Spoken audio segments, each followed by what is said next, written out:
नमस्कार, स्वागत है आप सभी का एबी स्टार न्यूज में और मैं हूं आपके साथ जुबैर चौधरी। वक्त तो चला हमारी देवभूमि का, जहां सबसे पहले बात करेंगे अंकिता हत्याकांड की। बता दें कि अंकिता भंडारी हत्याकांड में कोर्ट द्वार में कोर्ट में सुनवाई हुई, जहां इसमें अगली सुनवाई के लिए 30 जून का तारीख रख दी गई है। तो अंकिता भंडारी हत्याकांड मामले की कोर्ट में सुनवाई के दौरान कोर्ट में पहुंचे अंकिता के चाचा इस केस में सुप्रीम कोर्ट के पिटिशनर और अंकिता भंडारी के चाचा आशुतोष नेगी को पुलिस ने बाहर रोके रखा, जहां काफी देर बाद पुलिस ने उन्हें कोर्ट के अंदर जाने दिया। बता दें कि प्रदेश के चर्चित अंकिता हत्याकांड के में तीनों आरोपी पुलकित, सौरभ और अंकित न्यायालय में भारी सुरक्षा के बीच पेश हुए।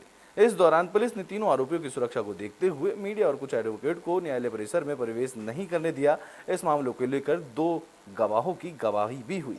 तो वहीं इस दौरान मृतक अंकिता के परिजन ने भी कोर्ट पहुंचे, जहां अंकिता केस की पैरवी कर रहे शासकीय अधिवक्ता जितेंद्र रावत को इस केस से हटाने के लिए प्रार्थना पत्र दिया गया, जिनको न्यायालय में सुरक्षित रख लिया गया है। वहीं न्यायालय में इस केस की सुनवाई के लिए 30 जून की तारीख मुकर्रर कर दी गई है। ज्यादा देखिए, ये मुझे अंदर नहीं जाने दे रहे। क्या मुझे परिचय देने की जरूरत है? अंकिता केस में मेरा क्या रोल है? मुझे लगता है पूरे देश विदेश में, उत्तराखंड में किसी को ये जानने की मेरे ख्याल से जरूरत नहीं है कि आप सोचने की क्या रोल है इस केस में। और पुलिस वाले मुझे अंदर जाने से रोकते हैं, और जब मैं इनसे रीजन पूछता हूँ तो रीजन नहीं है इनके पास। लोकतंत्र की हत्या है और कुछ नहीं है। मैंने कल रात को भी फेसबुक लाइव आके चीज बताई थी कि यहाँ पे बहुत कुछ गलत होने की संभावना है, और मुझे अंदर इसलिए नहीं जाने दिया जा रहा है कि जो विशेष लोग अभियोजक हैं जितेंद्र रावत, उनके खिलाफ अंकिता के माँ बाप ने एप्लीकेशन दे रखी है कि आज वो यहाँ पे गवाही नहीं कर। तो बुलेटिन में बात कर लेते हैं श्रीनगर की, जहां बीजेपी की तरफ से व्यापारी संवाद सम्मेलन का आयोजन किया गया, जिसमें कैबिनेट मंत्री सौरभ बहुगुणा ने शिरकत की। साथ ही स्वास्थ्य मंत्री धन सिंह रावत ने भी इस कार्यक्रम में शिरकत की। तो आने वाले दिनों में लोकसभा चुनाव होने जा रहे हैं, जिसको लेकर राजनीतिक पार्टियां सियासी भाग गुड़ा में जुट गई हैं। इस कड़ी में श्रीनगर में बीजेपी की तरफ से व्यापारी संवाद सम्मेलन का आयोजन किया गया, जहां कार्यक्रम में स्वास्थ्य मंत्री धन सिंह रावत और कैबिनेट मंत्री सौरभ बहुगुणा ने शिरकत की। कार्यक्रम में व्यापारियों की सीमित संख्या ही देखने को मिली, जबकि कार्यक्रम की तैयारियां पहले से ही की जा रही थी। बता दें कि कार्यक्रम का मुख्य उद्देश्य केंद्र सरकार के 9 साल पूरे होने पर व्यापारियों के बीच उपलब्ध रखना था, लेकिन संवाद कार्यक्रम में व्यापारियों की सीमित संख्या कुछ और ही नजर आई।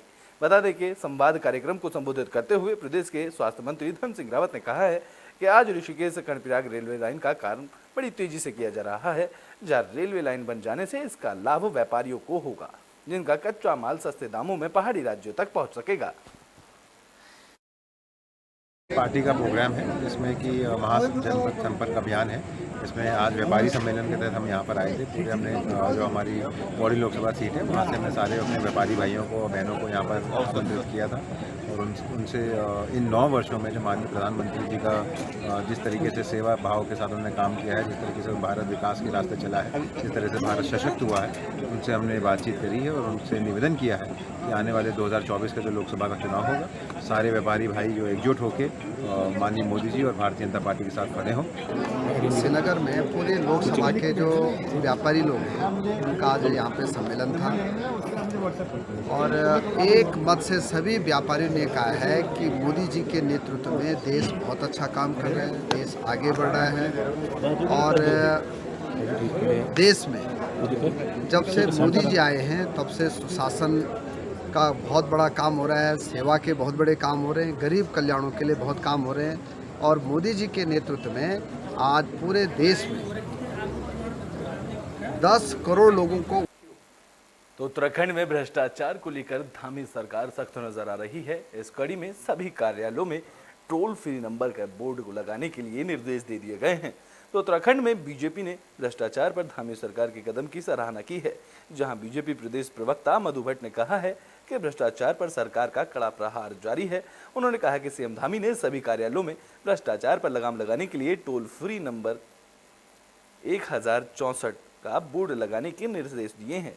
साथ ही पुलिस कप्तानों को निर्देशित किया गया है कि लंबित मामलों को 3 महीने के अंदर ही निपटाया जाए। जहां बीजेपी ने कहा है कि सरकार की भ्रष्टाचार के खिलाफ मुहिम लगातार जारी है, और इसको देखते हुए अब विभागों में भी टोल फ्री नंबर लगाने का निर्णय लिया गया है। देखिए, जब से आपने देखा होगा, जब से भारतीय जनता पार्टी सत्ता में आई है, हमारी सरकार बनी है, तब से हमने बिल्कुल भ्रष्टाचार तो उत्तराखंड में लव जिहाद के मामले को लेकर कैबिनेट मंत्री का बयान सामने आया है। सबसे पहले मैं बता दें मुख्यमंत्री कि जी को उत्तराखंड बधाई में देना लव चाहता जिहाद हूं का कि विवाद सबसे थमने का सख्त नाम नहीं ले रहा है, जहां प्रदेश में इस धर्मांतरण मामले को कानून लेकर अगर लगातार बनाया है बढ़ते तो जा रहे भगत हैं। सिंह धामी धामी सरकार ने लव बनाया है। जिहाद के खिलाफ आला अधिकारियों को सख्त कदम लेकिन उठाने के निर्देश जिस भी दिए प्रकार हैं से और अब इसको लेकर ये कैबिनेट मंत्री 4-5 दिनों में गणेश आप जोशी का देखा बयान होगा सामने आया लव है। जिहाद के यहाँ कैबिनेट मामले मंत्री बहुत गणेश बढ़ते हुए जोशी दिखाई ने दे कहा रहे है हैं। कि हमारी सरकार इसका धर्मांतरण कानून मतलब लाई एक है तो पूरे सोची देश में समझी सख्त होगा साजिश के कानून। तहत उन्होंने षड्यंत्र आगे कहा है कि बीते एक हफ्ते में लव किया जिहाद जा के रहा है, मामले सामने आए हैं जो कि लगता लेकिन है कि देवभूमि साजिश में के इसको तहत ही बर्दाश्त नहीं किया उत्तराखंड में जाएगा। किया जा रहा है। चाहे उन्होंने जितने कहा भी कि सख्त ऐसे कदम अपराध उठाएं, भूमि में अभी कतई बर्दाश्त मुख्यमंत्री नहीं जी को किए चर्चा में जाएंगे। करके आ रहा हूँ उन्होंने आगे कहा कि हमारी सरकार ऐसी और नीति पेश हम ऐसी करेगी नज़रिए जो पूरे स्थापित देश के करेंगे लिए एक अलग कि उदाहरण होगी। उसका उदाहरण अन्य प्रदेश भी लेंगे, ये मैं कहना चाहता हूँ। ऐसा तो नहीं है कि मुख्यमंत्री सबसे पहले मैं मुख्यमंत्री जी को बधाई देना चाहता हूँ कि सबसे सख्त धर्मांतरण कानून अगर बनाया है तो भगत सिंह सबसे पहले मैं मुख्यमंत्री जी को बधाई देना चाहता हूँ कि सबसे सख्त धर्मांतरण कानून अगर बनाया है तो भगत सिंह धामी सरकार ने बनाया है। लेकिन जिस प्रकार से ये 4-5 दिनों में आप देखा होगा लव जिहाद के मामले बहुत बढ़ते हुए दिखाई दे रहे हैं।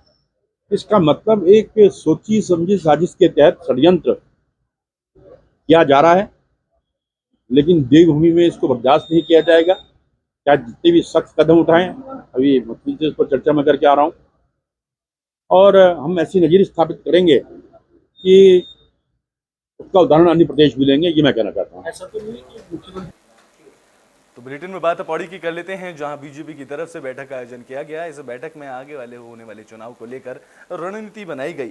तो आगामी लोकसभा चुनाव में परचम लहराने के लिए बीजेपी की केंद्र सरकार के 9 साल की उपलब्धियां गिना रही है, जिसको लेकर विधायक कार्यालय में बीजेपी अनुसूचित जाति मोर्चा की ओर से एक बैठक आयोजित की गई, जिसमें बीजेपी पदाधिकारियों की तरफ से केंद्र सरकार की उपलब्धियों को बताया गया।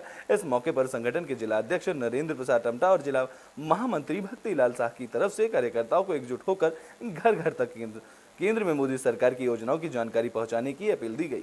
तो वहीं बैठक में मौजूद विधायक राजकुमार पौड़ी ने मौजूद सभी पदाधिकारी कार्यकर्ताओं और पत्रकारों को सरकार की योजना गिनाते हुए उनके लाभ बताए।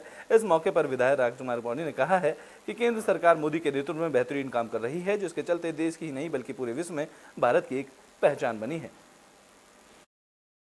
अनुसूचित मोर्चा प्रेस वार्ता के लिए हमारे उसमें कहा गया कि हमारे माननीय मोदी जी के और हमारी पार्टी के 9 साल पूरे होने पे क्या क्या कार्य किए गए, इस प्रेस वार्ता के लिए हम अनुसूचित मोर्चा के लिए क्या क्या कर रही है हमारी पार्टी, इस वजह से हमारी प्रेस वार्ता रखी गई।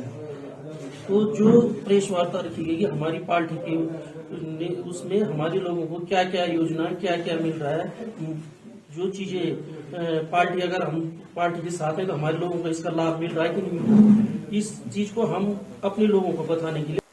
तो उत्तराखंड में ट्रेन में महिलाओं की सुरक्षा को लेकर रेलवे की तरफ से अलग पहल की गई है, जिसमें रेलवे की तरफ से एस्कॉर्ट में महिला पुलिस कर्मियों की तैनाती की गई है। तो महिला यात्रियों की सुरक्षा को लेकर अब रेलवे पुलिस काफी गंभीर नजर आ रही है, जहां ट्रेनों में सफर करने वाली महिला यात्रियों की सुरक्षा को ध्यान में रखते हुए रेलवे पुलिस की ओर से एस्कॉर्ट में महिला पुलिस कर्मियों की तैनाती की गई है। दरअसल ये महिला पुलिसकर्मी देहरादून से रुड़की तक ट्रेन में चेकिंग के साथ साथ महिलाओं का हालचाल भी पूछेंगी और इसके बाद रुड़की से वापस देहरादून वाली ट्रेन में चेकिंग करेंगे, जहां ट्रेनों में महिला अपराध को रोकने के लिए जीआरपी की ओर से ये व्यवस्था शुरू की गई है। बता दें कि ये व्यवस्था इसके आने वाले दिनों में महिला सुरक्षा को लेकर एक बड़ा सकारात्मक कदम होगा। इससे अपराधियों पर नकेल कसने में बड़ी कामयाबी भी हासिल होगी।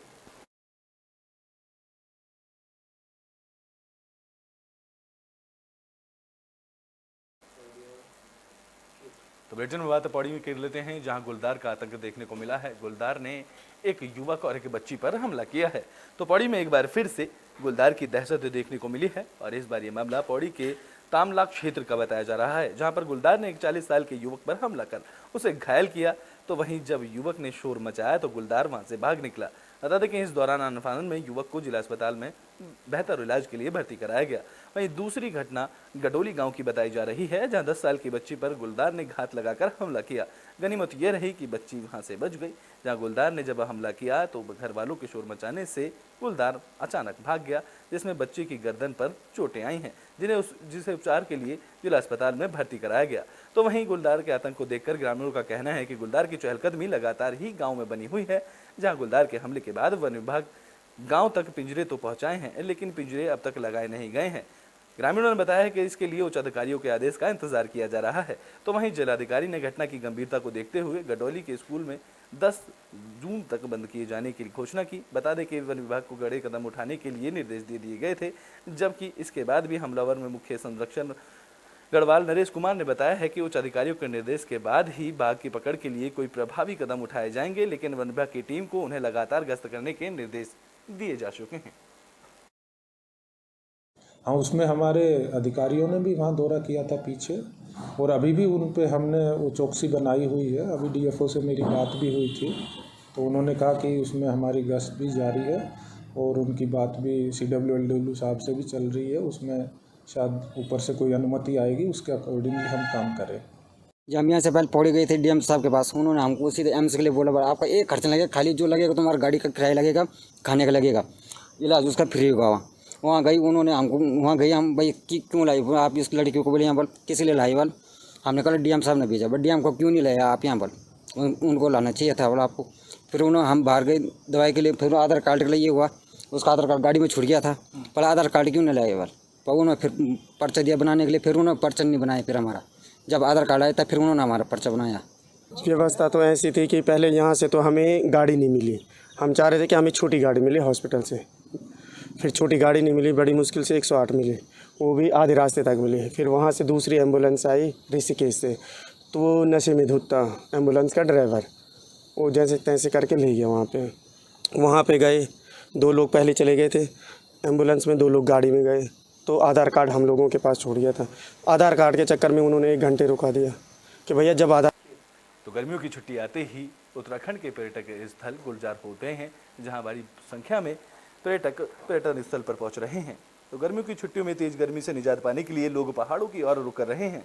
आलम यह है कि उत्तराखंड के तमाम पर्यटक स्थल इन दिनों गुलजार हो उठे हैं। वहीं हल्द्वानी से नैनीताल जाने वाले पर्यटकों की खासी भीड़ देखने को मिल रही है, जिसके चलते रोडवेज बस अड्डे पर यात्रियों को धूप में घंटों खड़े होकर बस का इंतजार भी करना पड़ रहा है। बता दें कि यात्रियों की भीड़ इस कदर है कि वहां बस में खड़े होकर जाने के तैयार हैं, तो वहीं बसों में सीट पाने के लिए यात्री कुछ भी करने को तैयार नजर आ रहे हैं। नैनीताल की बात करें तो नैनीताल में बसों के फेरे बढ़ाए जाने के बाद बसों की संख्या कम नजर आ रही है, जिसका फायदा टैक्सी चालक उठा रहे हैं और पर्यटकों को जेब ढीली करनी पड़ रही है। वहीं दूसरी ओर बाबा नीम करोली के भक्त भी कैंची पहुंच रहे हैं, जहां ऐसे में यात्रियों को भारी फजीहत का सामना भी करना पड़ रहा है।